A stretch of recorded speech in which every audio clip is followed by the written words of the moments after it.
So it sounds like there's a lot of conversation just around building on top of an existing home.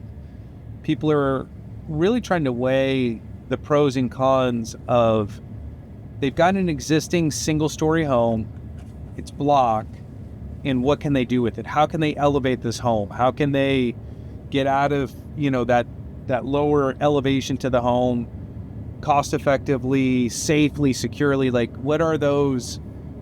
I don't know. What kind of compare building on top versus building new? Sure. So here's what I would say. The existing homes really aren't meant to have that weight bear on top of them. So when they were built, to whatever the minimum type code was at the time. Nobody ever had an idea that all this flooding was going to happen, all these other, different disasters and things like that, wind, all these events. So they built it for exactly what's set up there. Now, can it be done? Can you build on top? Yeah, you can. There's ways to engineer, you're cutting holes in the concrete slab when you're digging down from the exterior, you're adding footings, you're reinforcing walls. So it's a lot of demolition to get the column support, the beam support.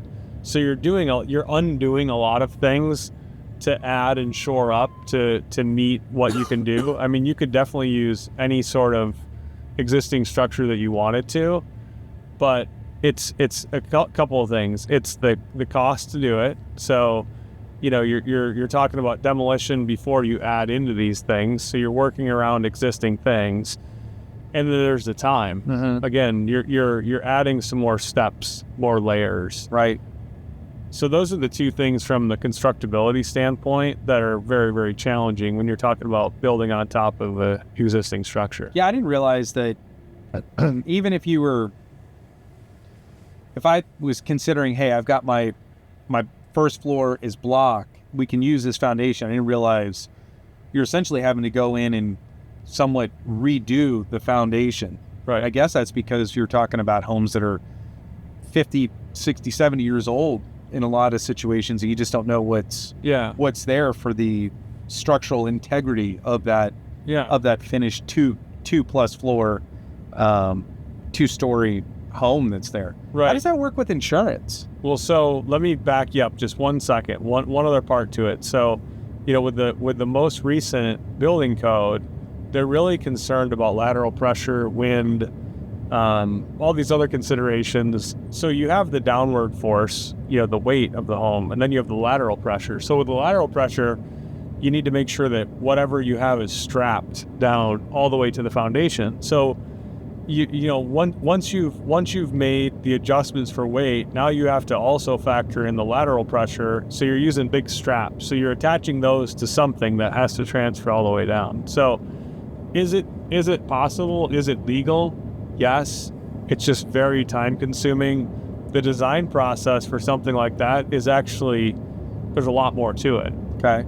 So there's going to be a site visit. They're going to look at what's there. There's going to be a bunch of measurements and cuts. And then usually once you start doing the destructive, and selective demolition, you're making adjustments as you go. You might think you're going to put a footing here, but there's a sewer line here. And then you're, you're working around existing things.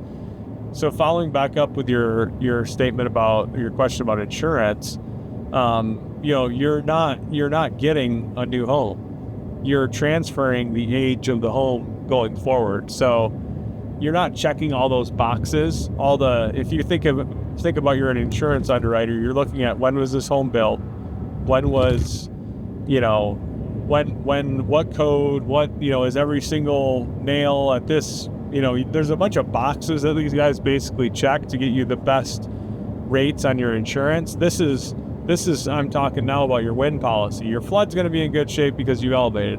Now I'm talking about your wind policy, which we've seen that go up 40% year over year over year. And then we're going to continue to see that go up. So getting all those discounts, every single one of them, is going to be your best way forward with insurance. Yeah. And then let's say after remodel value versus new construction value. Are these Right. properties appraising for similar dollar amounts, or is there a difference in that? So when the appraisers, the independent appraisers go out, they're looking at the age of the original property.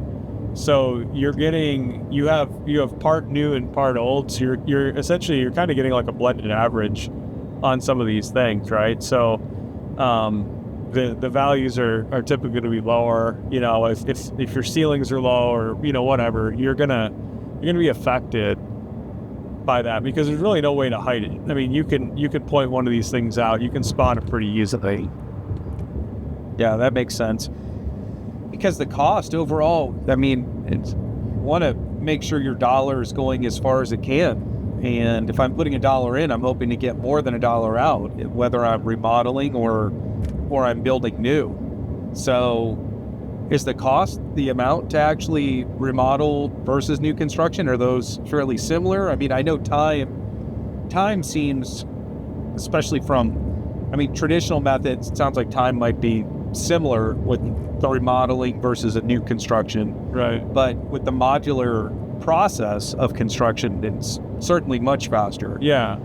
But from the standpoint of, overall cost of these, remodel versus new construction. Yeah. So if you think about it, now you're building this thing up in the air. So you have these guys doing all this work up in the air. So it's a lot more expensive to come out and have the guy climb up the ladder until you have the stairs, and then he's building the stairs, and he's going up and down the stairs 50 times a day to get different stuff, and lifting a refrigerator to a second floor. Yeah. You start thinking about all those things where a lot of guys that haven't done it before, all the time we'll see guys come out, we'll see a new sign pop up of a contractor that we've never seen before. And he'll sell a couple jobs, he'll do one, and then either bail on the people's deposit or give it back, because it's just, building elevated is just so different. Like I can tell you, I've lived in 12 different homes in my since I've been in Florida in 2005. So I've moved 12 different times, and between all these elevated homes, we'd have movers show up, and they would say, it's going to be no problem, we'll be done by 2:00, because on a slab on grade to a slab on grade, which is 95% of what they do in Florida, they're able to bang through it. You get those boys going up down the stairs all day, they're sucking wind at the end, it's 11:00 at night, or they're coming back the next day, they're dropping stuff. It's totally different. It's a game changer. People don't realize you start huffing up and down these stairs, it's a whole nother animal. Right. Then you start strapping tools to them and doing all this other stuff. It's a different ball game. Yeah, it makes sense. I mean, it's just a lot of people trying to weigh what's going to be best for their situation.